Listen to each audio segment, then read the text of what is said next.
Hijratu rihlatu hadina hamalal Islam ala nadina. Pembangunan fisik material yang tanpa diimbangi dengan nilai-nilai agama sering cenderung membentuk manusia yang materialistis. Tolok ukur dan sudut pandang dari segala persoalan hanya terbatas kepada benda yang nyata yang berada di sekitarnya. Akibatnya muncullah pola hidup konsumer yang tujuannya tidak lain adalah prestise, harga diri, kebanggaan, dan kemegahan. Maka terjadilah perlombaan di dalam mengejar sesuatu yang bernama materi. Mereka menyangka bahwa itu semua dapat mengekalkan kebahagiaan, dapat menunjang kehidupan yang langgeng. Ada yang berlomba-lomba mengejar-ngejar harta. Seluruh waktu dalam hidupnya habis untuk mengejar harta. Tidak peduli siang atau malam, sore atau pagi. Sujud tidak lagi sempat, Allah dilupakan dengan agama jauh. Ada yang berlomba mengejar-ngejar pangkat, jabatan dan kedudukan. Tidak peduli menjilat ke atas, menginjak ke bawah atau menyikut kiri dan kanan. Bahkan teman pun jadi lawan, lawan pun jadi teman. Bukan soal, yang penting pangkat terkejar. Ada yang berlomba memperbanyak kendaraan, sejak dari jet pribadi, pesawat kapal pesiar, sampai kepada mobil-mobil mutakhir. Ada yang berlomba memperbagus rumahnya, ada yang berlomba memperbanyak istri dan anak-anaknya. Seluruhnya tenggelam di dalam perlombaan yang menurut ukuran mereka akan mendatangkan prestise, kemegahan dan kebanggaan. Allah Subhanahu wa ta'ala menegur, memberikan peringatan dalam surah yang pendek, yaitu surah At-Takatsur. Alhaakumut takatsur hatta zurtumul maqabir kalla sawfa ta'lamun. Alhaakum ay syagalakum an ta'ati rabbikum. Kamu telah lalai daripada taat kepada Tuhanmu, dan yang menyebabkan kamu lalai itu tidak lain at-takatsur. At-takatsur artinya at-tabahi bi kathrati mata'id dunya. Bermegah-megah dengan memperbanyak kesenangan hidup duniawi. Dengan kata lain, berlomba-lomba mengejar kemegahan duniawi telah menyebabkan kamu lalai daripada mengingat, daripada taat kepada Allah Subhanahu wa ta'ala. Apabila orang cenderung materialistis, seluruh kegiatan hidup dikerahkan untuk berlomba memperbanyak materi. Apa namanya harta benda, apa namanya rumah, apa namanya pangkat dan jabatan. Maka dikala itu seseorang akan sangat mudah lalai daripada taat kepada Allah Subhanahu wa ta'ala. Hilanglah kesadaran bahwa sesungguhnya apapun yang kita miliki dalam kehidupan dunia ini tidak lain hanya barang titipan sementara. Kita cari, kita kejar, tapi setelah kita dapatkan, jangan dia dijadikan tujuan. Jadikanlah dia sebagai alat. Apabila harta benda duniawi sudah dijadikan sebagai tujuan daripada kehidupan, maka sesungguhnya kita sudah terseret dalam satu siklus, satu lingkaran setan yang tidak akan pernah berujung. Sebab manusia dalam berhadapan dengan materi duniawi tidak akan pernah mengenal kata cukup, tidak akan pernah mengenal kata puas, dan tidak akan pernah bertemu dengan titik. Selalu koma, selalu kurang, selalu tidak ada cukupnya. Apalagi kalau bicara soal keenakan, kenikmatan, kesenangan, itu cuma sekedar sudut pandang saja. Saudara barangkali kalau menghayal akan berkata, alangkah enaknya jadi menteri, naik mobil empuk ber-AC kemana-mana disambut. Menteri juga barangkali akan berhayal seperti saudara, alangkah enaknya jadi rakyat biasa, bebas duduk angkat kaki di warteg tanpa ada yang mengamankan, tanpa harus terikat oleh protokol-protokolan, tanpa harus diatur ini dan itu. Jadi perbedaan cuma sudut pandang saja. Mungkin tukang bakso melihat tukang cukur itu enak, sebab kepala siapa saja bisa dipegang. Tapi barangkali juga tukang cukur melihat tukang bakso itu enak, dan begitulah selanjutnya. Keenakan cuma perbedaan sudut pandang. Saudara-saudara kaum muslimin rahimakumullah, oleh sebab itu agama memberikan kesadaran seluruh yang kita miliki, yang dititipi oleh Allah dalam kehidupan ini berupa materi keduniaan, hakikatnya adalah alat dan bukan sebagai tujuan. Apabila alat sudah kita jadikan tujuan, kita akan terjebak ke dalam satu perlombaan yang justru akan mencelakakan kita sendiri. Inilah yang saya maksud dengan sirkuit celaka. Perlombaan yang hanya membuat kita jerih payah, keringat bercucuran, tenaga terkuras, tapi tidak akan pernah sampai ke garis finish. Karena memang tidak ada garis finishnya. Betapapun jauhnya satu perlombaan, dia mesti punya garis finish. Tapi kalau sudah at-takatsur, berlomba bermegah-megah diri, maka barangkali tidak akan pernah ada garis finishnya. Kita akan terseret dalam lingkaran setan, berputar di seputar itu tanpa tahu kapan berhenti dan di mana titiknya. Agamalah yang memberikan kesadaran. Alhaakumut takatsur. Bermegah-megahan telah membuat kamu lalai daripada taat kepada Allah Tuhanmu. Semua sadar bahwa kita diciptakan tidak lain adalah untuk mengabdi kepada Allah. Nilai pengabdian ini sering lentur, nilai pengabdian ini sering luntur manakala kita sudah berlomba-lomba, bermegah-megah dengan materi kehidupan dunia. Islam jelas tidak menganjurkan penganutnya jadi orang miskin. Bahkan Imam Ali karamallahu wajhah pernah mengatakan, kemiskinan bisa menyebabkan kekufuran. Ayat yang pertama turun juga kita tahu, Iqra, baca olehmu. Kan seolah-olah Quran cuma tidak langsung saja bilang, hai orang Islam, kamu jangan jadi bodoh. Kebodohan menimbulkan kemiskinan, kemiskinan mendekatkan kita kepada kekufuran. Jadi miskin sama kufur tetangga. Artinya dalam kondisi miskin, kemudi hati itu mudah terombang-ambing. Oleh sebab itu sering kemiskinan umat Islam ini dimanfaatkan oleh orang-orang lain untuk menyebarkan agamanya. Padahal agama adalah soal keyakinan yang tidak mungkin ditunjang dengan supermi, ditunjang dengan beras, pakaian, obat-obatan, beasiswa. Agama adalah soal keyakinan. Keyakinan adalah soal kebenaran, dan kebenaran itu adalah milik bersama. Tujuan diciptakannya manusia tidak lain adalah untuk melaksanakan ibadah. Kalau orang tenggelam dalam perlombaan memperbanyak harta, mempertinggi kedudukan, memperindah segala macam yang sifatnya duniawi, biasanya itu akan membuat dia lalai dari taatnya kepada Allah Azza wa Jalla. Kadang bukan hanya lalai daripada taat, juga sering terjebak kepada maksiat. Karena kalau pola pandang dan tolok ukur sudah benda duniawi semata-mata, sangat tidak mustahil orang lalu terjebak ke dalam prinsip menghalalkan segala cara. Asal sudah tujuan tercapai, cara apapun halal. Akhirat nomor 18. Nah, bukankah memang barangkali kita sejak kecil sudah dilatih untuk materialistis? Umpamanya kita hanya sering dilatih untuk takut kepada yang konkret-konkret saja, takut kepada yang nyata-nyata saja. Seorang ibu kalau menakuti anaknya, aduh nak, kenapa ini kau kerjakan? Kalau bapakmu tahu, waduh, habis kamu. Ya, kita lihat, kalau bapakmu tahu, kalau polisi tahu, kalau hansip tahu, kalau satpam tahu.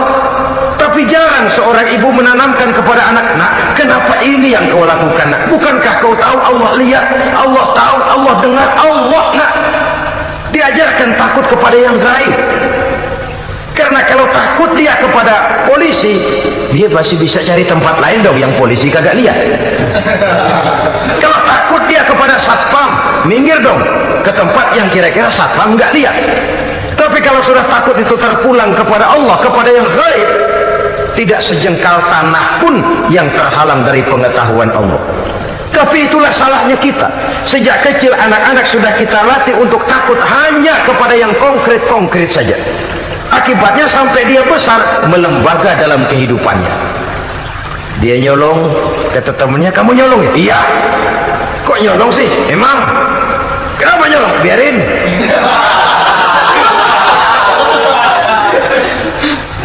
Kamu kan tahu Allah lihat, tahu. Kenapa nyolong juga? Biarin. Asal orang jangan lihat. Kalau Allah mah lihat, dia kagak ribut. Allah nggak ribut katanya.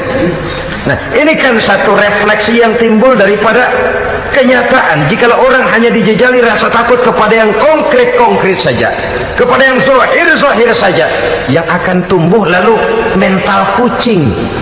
Sopan, tenang, kalem, ayem, nggelenggem. Kalau ada orang, sedikit orang meleng, kucing kelihatan watak aslinya. Saudara-saudara kaum muslimin rahimakumullah. Oleh sebab itulah maka agama lewat surah yang kita bicarakan pada pertemuan ini memberikan peringatan. Karena jangan begitu dong. Kamu boleh mencari dunia, silahkan cari harta yang banyak, cari pangkat yang tinggi, tapi jangan itu membuat kamu lalai daripada taat terhadap Allah Subhanahu wa ta'ala. Jangan karena keinginan mendapat harta yang sebanyak-banyaknya lalu melakukan segala macam cara asal tujuan tercapai. Itu sudah membuat kita lalai. Jangan karena ingin mengejar kedudukan yang tinggi lalu jilat atas injak bawah. Nggak mempan jilat, dukun dipakai.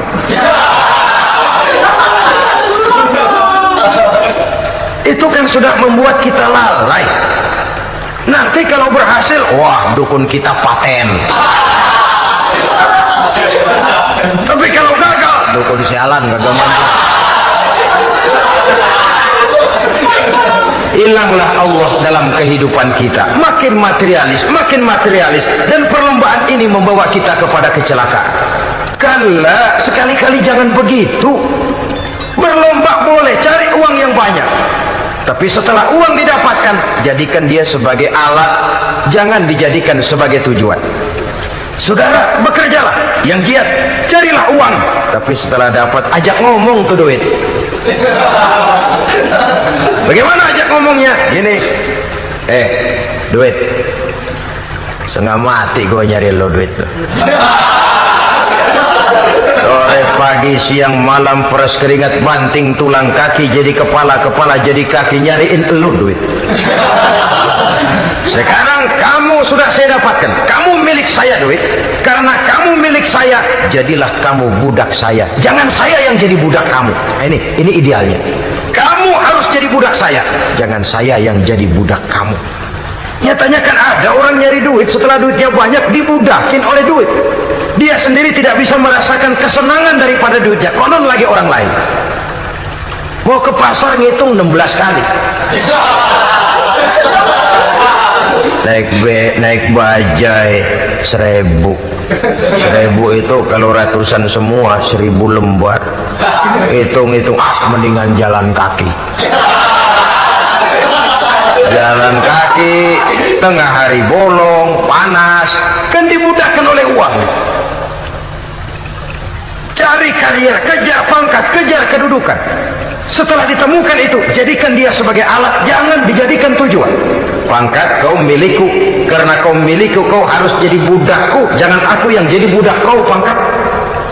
Suatu saat dia harus lepas dari kita, jiwa ini lapang. Kenapa? Dahulu pun ketika lahir ke dunia tidak ada pangkat yang kita sandang. Dahulu pun ketika lahir ke dunia tidak ada harta yang kita bawa. Jadi harta itu, pangkat itu, kedudukan itu ada dalam hati, tapi tidak berurat dan berakar. Kalau dia berurat dan berakar dalam hati, berat misah sama harta itu. Berat. Sekedar ngasih fakir miskin cepet juga berhitungnya 17 lembar.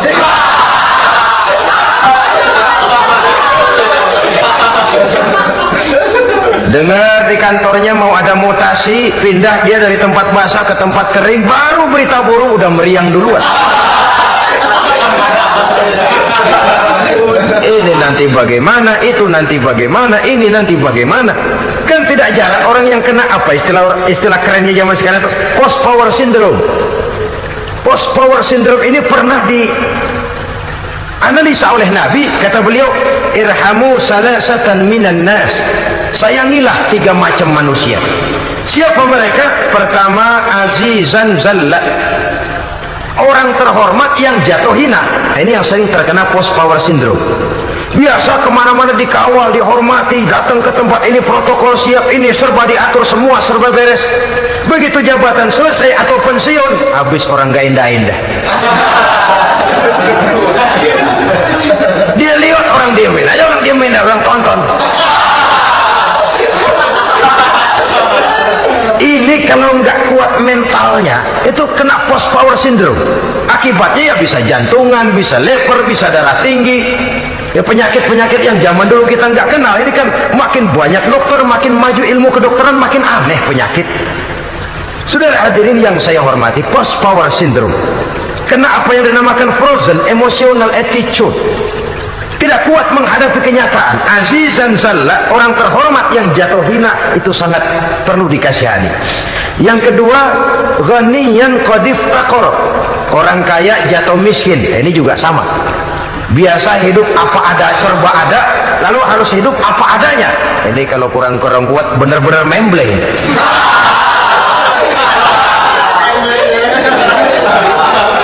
Kalau tidak kuat mentalnya, biasa hidup serba enak, serba nikmat, cuma kerjanya neken cek, men, apa itu kredit card, macam-macam fasilitas dipunyai, tahu-tahu jatuh bangkrut, jatuh miskin. Kalau tidak fondasi agamanya kuat, bisa gantung diri, bisa bunuh diri, bisa frustasi, bisa terkena psikosomatik, tekanan jiwa mempengaruhi faktor biologis, timbullah tekanan, terjadilah penyakit aneh-aneh. Al-ghaniyan qadif taqara, orang kaya jatuh miskin, itu perlu dikasihani. Yang ketiga, wa faqihan yal'abu bihil juhal, ahli fikih tapi dipermainkan oleh orang-orang bodoh. Hanya kebetulan orang bodoh itu punya kekuasaan. Hukum bisa dipesan.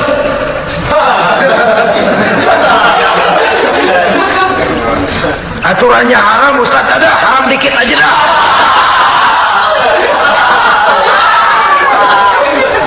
Sibuklah tuan fakih ini, ahli fikih ini, mencari dalil kebat sana kebat sini supaya yang tadinya haram benar bisa jadi haram sedikit.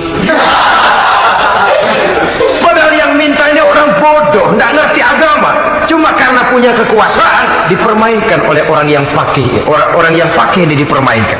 Kasihan orang yang seperti itu. Wa faqihan yal'abu bihil juhal, ahli fikih tapi dipermainkan oleh orang-orang bodoh. Akibatnya karismanya hilang, wibawanya lenyap. Dia menyangka bahwa dengan mengharam-haram sedikit-sedikit itu dia bisa mendapat keuntungan yang berganda-ganda, padahal akibatnya itu hanya akan membawa kecelakaan saja. Allah peringatkan benar, kala, sekali-kali jangan begitu. Cari uang yang banyak silahkan, ngejar kedudukan yang bagus boleh, bikin rumah yang hebat silahkan, ada kendaraan bagus silahkan, tapi jangan sampai kamu terjebak kepada sirkuit celakai, perlombaan yang tidak ada garis finishnya. Sering dicontohkan orang menghayal, melamun, kamu kenapa enggak mau ibadah? Bagaimana mau sembahyang, saya di Jakarta masih ngontrak.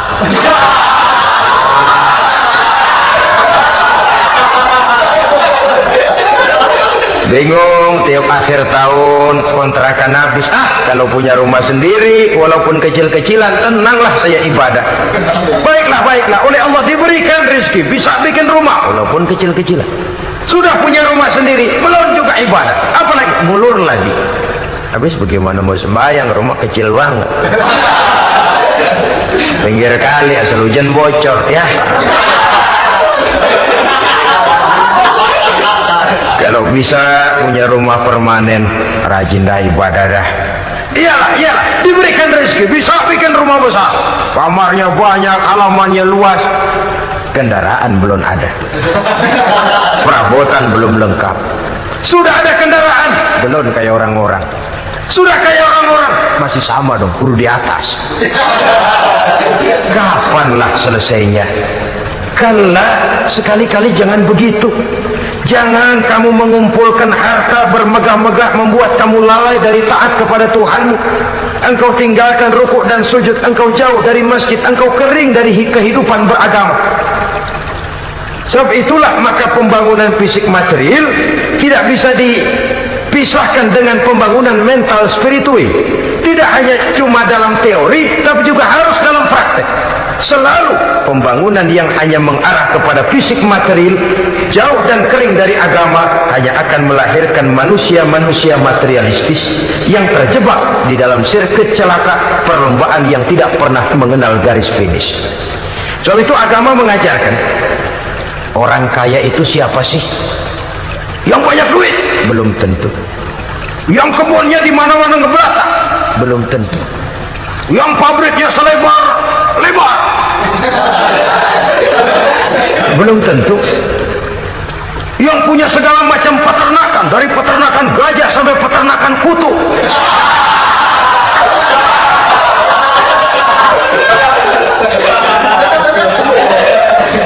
Belum tentu. Agama memberikan tuntunan yang sangat luhur. Orang kaya itu adalah orang yang hidupnya cukup. Orang miskin itu orang yang selalu merasa kurang.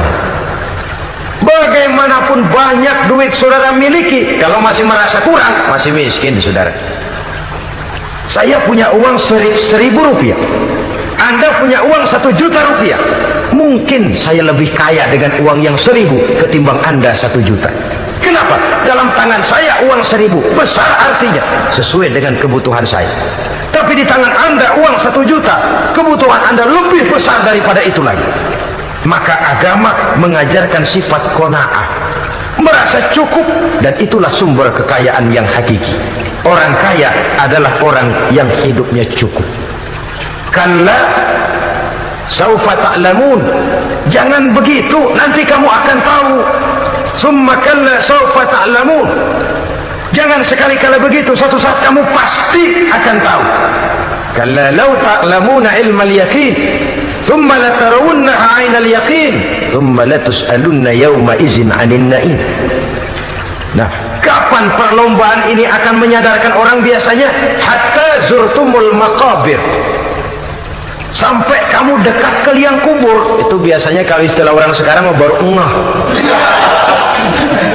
Asal sudah nafas sampai tenggorokan disambung dengan selang, sudah Senin Kemis dibantu dengan alat picu jantung, gerak gerak gerak gerak, sudah kayak orang mau gergaji kayu. Dikala itu barulah sadar orang biasanya. Dan kesadaran semacam itu kesadaran yang terlambat, kesadaran ala Fir'aun. Fir'aun selagi hidup diajak beriman dan nehi aja.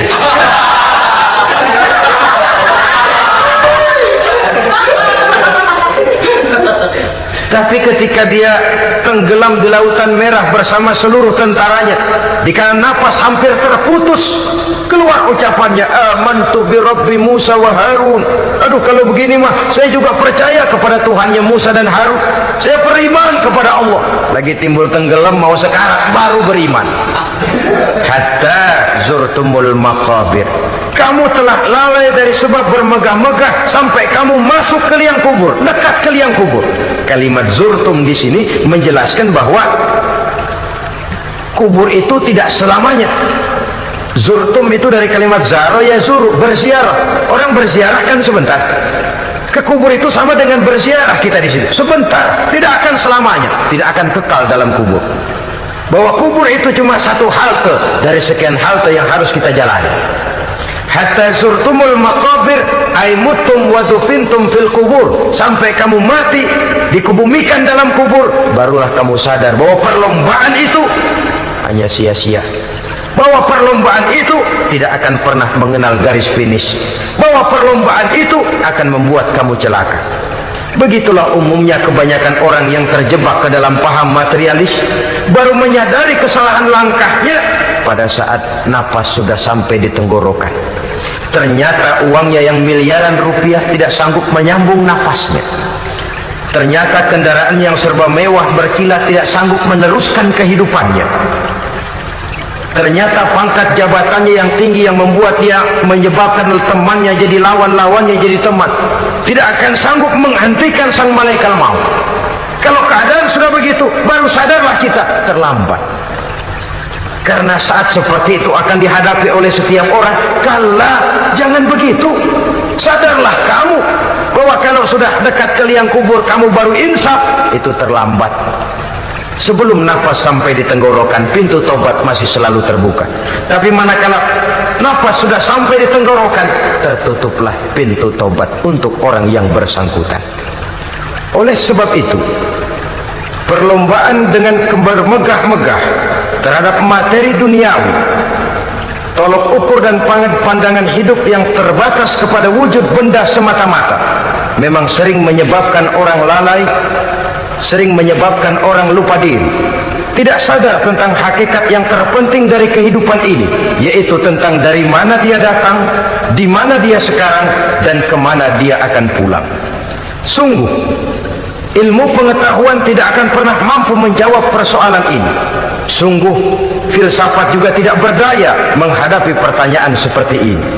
Hanya agama yang mampu memberikan kepastian batin tentang hakikat dari mana kita datang, di mana kita sekarang, dan kemana kita akan pulang.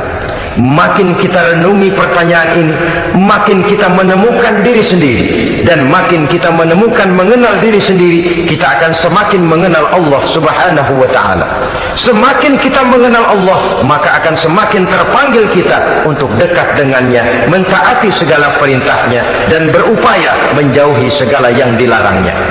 Dengan demikian selamatlah kita dari satu perlombaan yang hanya akan menyeret kita kepada menghalalkan segala cara, jauh dari agama, jauh dari Allah, bahkan jauh dari sesama manusia. Karena umumnya perlombaan seperti ini akan cenderung melahirkan manusia yang egois. Muslimin rahimakumullah. Lebih jauh, mari kita mengikuti peringatan Allah dalam surah Al-Munafiqun ayat 9. Di sini Allah Subhanahu wa ta'ala mengingatkan, A'udzu billahi minasy syaithanir rajim. Ya ayyuhalladzina amanu la tulhikum amwalukum wala auladukum an dzikrillah wa may yaf'al dzalika fa ulaika humul khasirun. Hai orang-orang yang beriman, jangan sampai hartamu dan anak-anakmu melalaikan kamu daripada mengingat Allah. Wa may yaf'al dzalik, barang siapa yang melakukan hal seperti itu, fa ulaika humul khasirun, maka merekalah sesungguhnya orang-orang yang merugi. Rugi dunia, rugi akhirat. Disebutkan di sini dua hal yang sering menyebabkan kita jadi lalai. Amwal dan aulad, harta dan anak-anak, materi dan keluarga. Perlombaan di dalam mengumpulkan materi sering menyebabkan kita menjadi lalai. Begitu juga amanah berupa anak ini sering kita lalaikan atau sering membuat juga kita menjadi lalai. Kita lalaikan dalam arti bahwa keduanya, baik harta baik anak, merupakan amanah dari Allah. Setiap orang tua akan dimintakan pertanggungan jawab. Apabila kita lalaikan amanah ini, maka resikonya akan kembali juga kepada kita. Tapi satu hal yang jelas dalam ayat 9 surah Al-Munafiqun ini, bahwa perlombaan memperbanyak harta dan anak-anak yang masuk dalam kelompok at-takatsur itu tadi akan menyebabkan orang khasiru, termasuk ke dalam kelompok orang-orang yang rugi. Perlombaan yang hanya akan membawa kerugian semata-mata. Kemudian di dalam satu hadis Rasulullah sallallahu alaihi wasallam memberikan peringatan. Beliau bersabda, "Iza azamat ummati dinaran wa dirhaman, nuzi'at minha haibatul Islam. Wa iza tasabat ummati saqatat min ainillah. Wa iza turikatil amru bil ma'rufi wan nahyu 'anil munkari, hurimat 'alaihim barakatul wahyi." Ada tiga hal yang kalau kita kerjakan akan menimbulkan tiga macam akibat di dalam hadis ini. Pertama, iza azamat ummati dinaran wa dirhaman, apabila umatku sudah mengagung-agungkan dinar dan dirham. Artinya kalau umatku sudah jatuh menjadi umat yang materialistis, segalanya diukur dari dinar dan dirham. Dinar dan dirham ini kalau bahasa Inggrisnya dokat.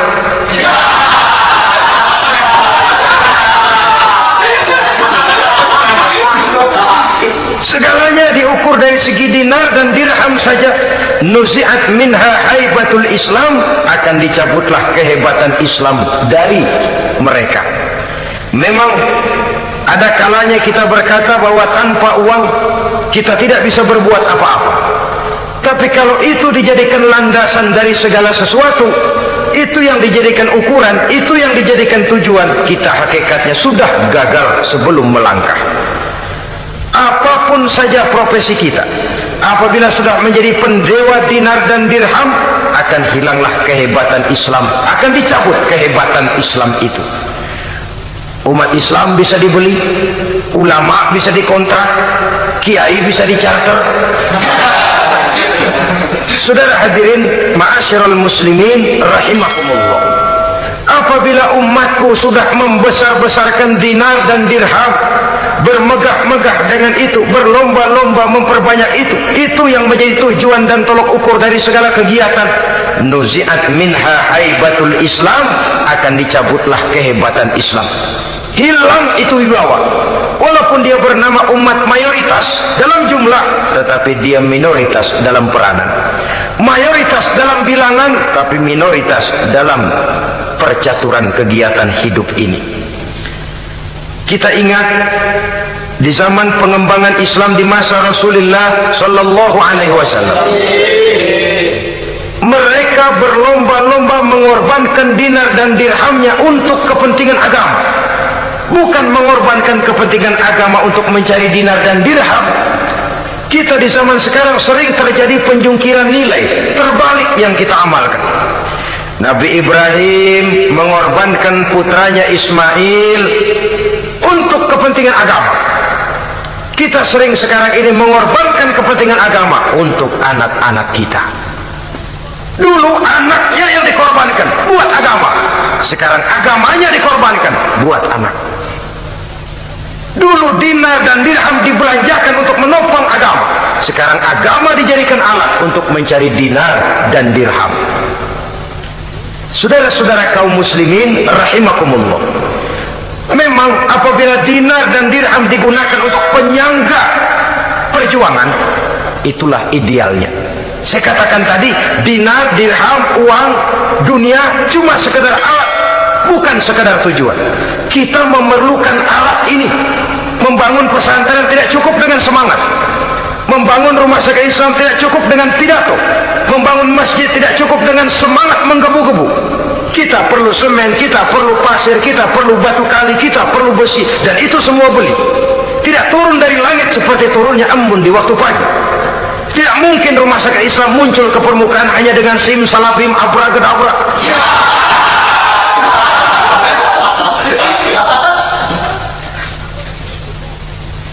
Oleh sebab itu, saya bersyukur kecenderungan belakangan ini pengajian-pengajian akbar di berbagai tempat tidak hanya sebagai ajang untuk menanamkan akidah, membina ukhuwah, tapi juga menjadi sarana di mana kita mengumpulkan dana, menghimpun potensi umat, menginventarisir potensi untuk kepentingan pengembangan daripada agama. Meskipun ada satu dua orang yang salah paham tentang ini, sampai kemudian saya mendapat satu merek yang cukup tidak enak untuk didengar, mengkomersilkan pengajian katanya, karena memang ada pengajian yang menggunakan sistem karcis, sebenarnya juga tidak etis. Undangan berikut infak yang seluruh hasilnya digunakan buat kepentingan agama, apakah itu rumah sakit, apakah itu madrasah, apakah itu masjid, dan satu sen pun saya tidak menuntut bagian dari itu. Saya malah berprinsip sepanjang saya masih laku untuk dijual dan itu memang buat kepentingan agama, persilahkan jual saja, asal buat masjid, pesantren, madrasah, rumah sakit Islam, kegiatan syiar dan dakwah, silakan. Tapi kalau sudah dijual buat kepentingan pribadi, memperkaya diri sendiri, tentunya dunia akhirat sulit untuk ridho kepada tingkah laku yang semacam itu. Kita memerlukan dana, umat di daerah membangun memerlukan dana, dan dana itu tidak hanya datang begitu saja. Kita bersyukur bahwa untuk menghadiri pengajian sekarang ini orang mau mengeluarkan uang, mau memberikan infak dengan ikhlas, tidak dengan keterpaksaan. Kenapa tidak? Sehingga ini lalu diinventarisir untuk kepentingan pembangunan agama. Ratusan juta rupiah terkumpul dari pengajian-pengajian rutin ini, pengajian-pengajian akbar ini. Puluhan masjid terbantu, rumah sakit Islam terbantu, musola selesai. Ya walaupun tidak lalu semuanya beres, tapi gemaknya itu sudah cukup menyentuh untuk menyadarkan orang bahwa harta baru kekal kalau dia sudah dibelanjakan di jalan Allah. Nah, yang celaka kalau dinar dan dirham itu yang dijadikan tujuan, mengadakan pengajian semata-mata untuk cari uang, uangnya buat kantongnya dewe. Itu yang membuat dicabutnya kehebatan Islam itu. Segalanya diukur dari sudut itu. Sehingga ketika seseorang datang bertanya tentang hal-hal yang berkaitan dengan ini, maka hal semacam ini sesungguhnya satu nikmat yang perlu kita syukuri sepanjang menginventarisir potensi umat benar-benar digunakan buat kepentingan daripada agama kita. Jadi peringatan tegas dari Nabi ini, iza azamat ummati dinarun wa dirhaman nuzi'at minha haibatul Islam. Apabila umatku sudah mengagung-agungkan dinar dan dirham, maka akan dicabutlah kehebatan Islam dari tengah-tengah mereka. Remeh saja orang memandang kita, enteng saja orang memandang kita. Satu. Yang kedua, jatuhlah mereka dalam pandangan Allah. Kalau sesama umat ini sudah saling menjelekan, apakah yang menjelekan itu lebih bagus dari yang dijelekan di hadapan Allah? Dua-duanya sama rendahnya. Pribadi saya mungkin puas kalau saya bisa menghantam saudara di depan umum, menjelek-jelekkan nama saudara. Tapi lebih baikkah saya dalam pandangan Allah? Sama rendahnya dengan orang yang saya jelekan. Itu pun kalau yang dijelekan benar-benar jelek. Kalau cuma sekedar fitnah, wah lebih celaka lagi nasib si orang itu tadi. Ini artinya menyadarkan kita bahwa umat ini sudah diikat dengan akidah. Beraneka ragam kita, tapi harus ada kebersamaan. Berbeda kita, tapi harus satu. Sebagai satu ummatan wahidah, satu umat yang satu. Oleh sebab itu, persamaannya lah yang harus kita angkat ke permukaan, bukan perbedaannya yang kita perbesar. Sudah datang waktunya umat Islam bangun dari tidurnya, jangan lagi dibuai oleh irama mayoritas. Sudah lewat masanya kita bertengkar karena persoalan-persoalan kecil yang tidak prinsip. Sudah datang waktunya umat Islam bersatu, menyusun saf yang lebih lurus, oleh karena ia dihadapkan kepada tantangan-tantangan yang tidak semakin ringan. Kalau kita bertengkar dengan kita, kalau kita saling mencaci sesama kita, bukankah Yahudi tepuk tangan? Bukankah Nasrani menari-nari? Bukankah pihak ketiga akan menangguk di air keruh? Dan kerugian akan terpulang kepada kita semua. Tapi inilah realita, bahwa yang kita hadapi ini sesungguhnya musuh kita di luar kita, bukan di dalam kita. Apakah itu kemiskinan, kebodohan, maksiat, munkarat, ketidakadilan, kezaliman, kesewenang-wenangan, dan lain sebagainya. Yang musuh jadikan musuh, yang teman mari kita rangkul. Jangan terbalik, teman dimusuhi, musuh malah dirangkul. Maka berpesta poralah musuh-musuh Islam ini. Saudara-saudara kaum muslimin rahimakumullah, Nabi memperingatkan dengan tegas, wa iza tasabat ummati saqatat min ainillah. Jika umatku sudah saling mencaci maki, sudah saling berbantah-bantahan, jatuhlah mereka dalam pandangan Allah. Satu ayat menjelaskan, jangan sebagian kamu meremehkan, yaskhar, mengecilkan, menganggap enteng orang lain. Boleh jadi yang dihina, diremehkan, dianggap enteng itu nilainya lebih bagus daripada yang menganggap enteng. Hakikat segala sesuatu itu cuma kembali kepada Allah. Di sanalah penilaian finalnya. Manusia hanya melihat yang zahir. Makin banyak harapan hidup ini kita gantungkan kepada manusia, makin banyak kita harus bersiap untuk kecewa. Saudara-saudara kaum muslimin rahimakumullah. Kemudian yang ketiga peringatan dari baginda Nabi, wa iza turikatil amru bil ma'rufi wan nahyu 'anil munkari hurimat 'alaihim barakatul wahyi. Apabila amar ma'ruf dan nahi munkar telah ditinggalkan, maka akan hilanglah keberkahan wahyu, akan hilanglah keberkahan Quran, akan sirnalah keberkahan agama. amar ma'ruf dan nahi munkar ditinggalkan. Artinya di tengah masyarakat sudah tidak ada lagi yang menyerukan ini baik, ini tidak baik, ini halal, itu haram. Mari kita sholat, mari makmurkan taklim, santuni yatim piatu, makmurkan masjid. Seruan ke arah itu tidak lagi terdengar. Sementara tinggalkan judi, tinggalkan minuman keras, jauhi zina, seruan semacam itu pun tidak lagi terdengar. Maka hilanglah keberkahan wahyu itu. Karena amar ma'ruf dan nahi munkar merupakan bagian daripada ajaran agama kita, menjadi sponsor dari segala macam kebajikan dan menjadi penghalang daripada segala macam kemunkaran sesuai dengan batas kemampuan yang kita miliki masing-masing. Nah, saya kembali kepada persoalan pokok di awal pembicaraan tadi. Bagaimana jalan keluarnya? Jalan keluarnya tidak lain adalah upaya. Bagaimana kegiatan yang sifatnya fisik material ini diimbangi dengan kegiatan yang bersifat mental spiritual. Upaya menghidupkan majelis-majelis taklim, upaya memakmurkan masjid-masjid sebagai laboratorium rohani untuk mewujudkan keseimbangan dalam pola pikir yang akan berlanjut dalam gerak hidup yang kemudian akan tertuang dalam segala perbuatan manusia. Apabila sudah terwujud kepincangan dalam pola pikir, akan pincanglah caranya bertindak dan berbuat, akan pincanglah pandangan hidupnya, akan pincanglah orientasinya di dalam kehidupan ini. Oleh karena itu, Islam dalam berbagai aspek kehidupan mengajarkan sistem keseimbangan. Mencari harta boleh, tapi tidak boleh keluar dalam kerangka fastabiqul khairat.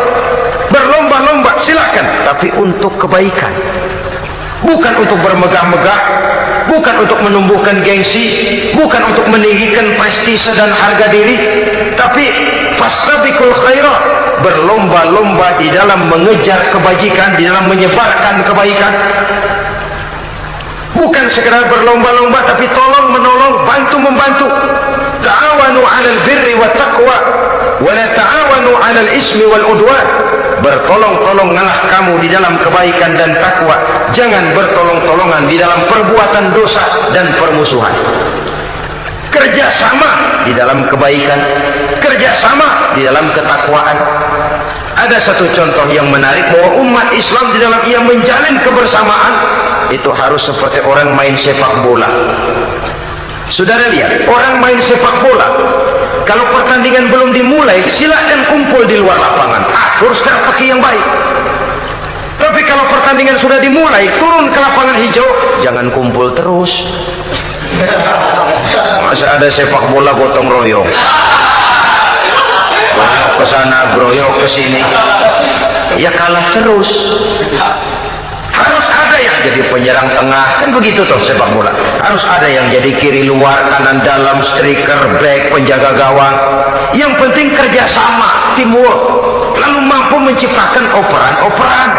Yang jadi back jangan ngiri sama yang jadi penyerang tengah. Jangan hasut, sebab bagaimanapun juga andai kata si penyerang tengah berhasil menjaringkan bola ke gawang lawan, kan kemenangan bukan kemenangan satu orang, kemenangan satu kesebelasan, kemenangan satu tim. Ini yang sering terjadi, back ngiri sama penjaga gawang, lalu penjaga gawang ngiri sama penyerang tengah, penyerang tengah ngiri sama kiri luar. Ya kapan mau menggolkan ke gawang lawan? Kita ini satu kesebelasan, posisi boleh berbeda.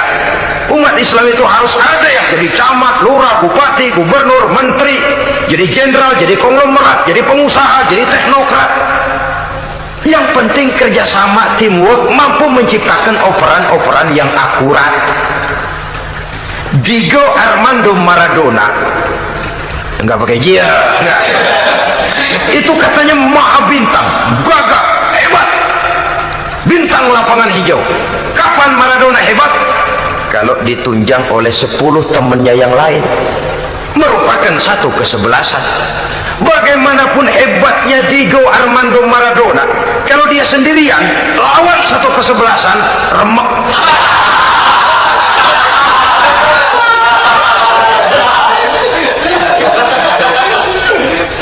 Dia hebat, dia jenius, dia maha bintang karena dapat operan dari teman-temannya. Bukan jegalan, operan.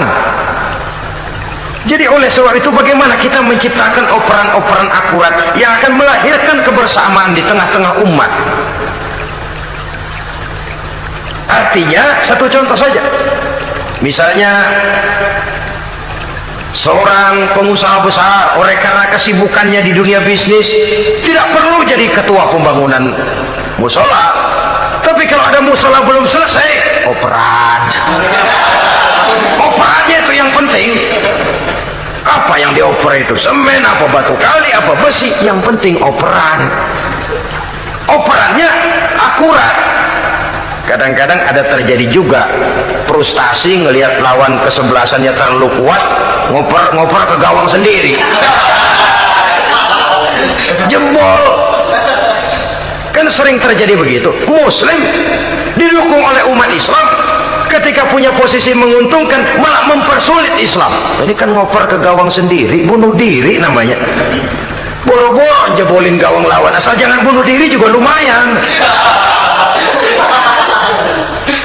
Jadi kalau saja kita mampu menciptakan kebersamaan seperti ini, baju boleh berbeda, seorang muslim boleh dibungkus baju ABRI, boleh dibungkus baju dokter, boleh dibungkus baju teknokrat, boleh dibungkus baju konglomerat, sekedar baju. Tapi kalau terbukalah baju itu, kelihatan dadanya, terbersit nilai imannya, meresap sampai ke tulang sumsumnya. Dan pada saat Islam dikuti-kuti, akan timbul kecintaannya, akan timbul, saya muslim dan saya bangga dengan Islam saya muslim dan saya mau berbuat untuk Islam saya muslim dan saya siap mati untuk Islam saya. Dengan baju apapun dia terbungkus, kalau roh, jiwa dan semangat semacam ini tertanam, saya yakin kita umat Islam akan mampu berbuat lebih banyak dengan mewujudkan operan-operan akurat yang sangat diharapkan oleh umat itu tadi.